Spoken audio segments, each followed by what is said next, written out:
Aujourd'hui, c'est vrai on a fait face pendant de nombreuses années à des patientes qui avaient un vrai défaut d'information vis-à-vis de leur fertilité, lié à plusieurs choses, liées à une méconnaissance des oncologues ou un manque d'intérêt des oncologues pour cette question qui n'est pas effectivement vitale.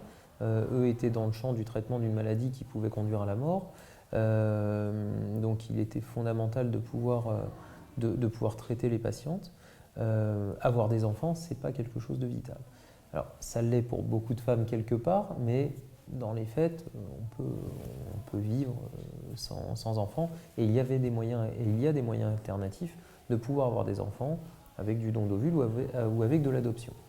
Donc beaucoup d'oncologues parlaient de la toxicité sur la fonction ovarienne, mais n'allaient pas plus loin.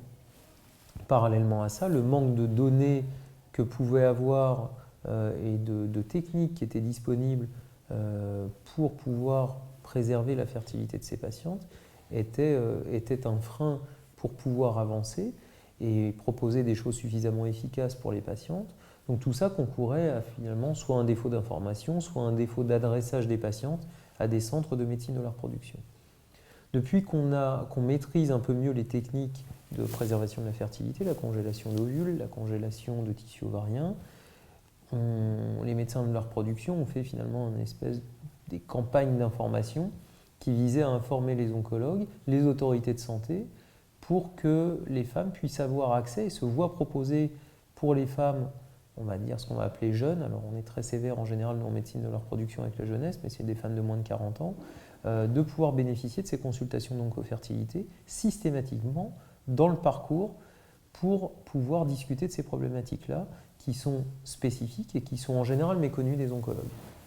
Donc avec des médecins spécialistes de la reproduction, il est possible, en rajoutant cette consultation, de pouvoir bénéficier d'informations et éventuellement d'une prise en charge en oncofertilité, le cas échéant. Aujourd'hui, on en est arrivé à ce qu'on ait des recommandations, que ce soit édité dans le plan cancer, que cette qualité de vie post-cancer était quelque chose d'extrêmement important, et de fait qu'il fallait notamment s'enquérir de la fertilité post-cancer.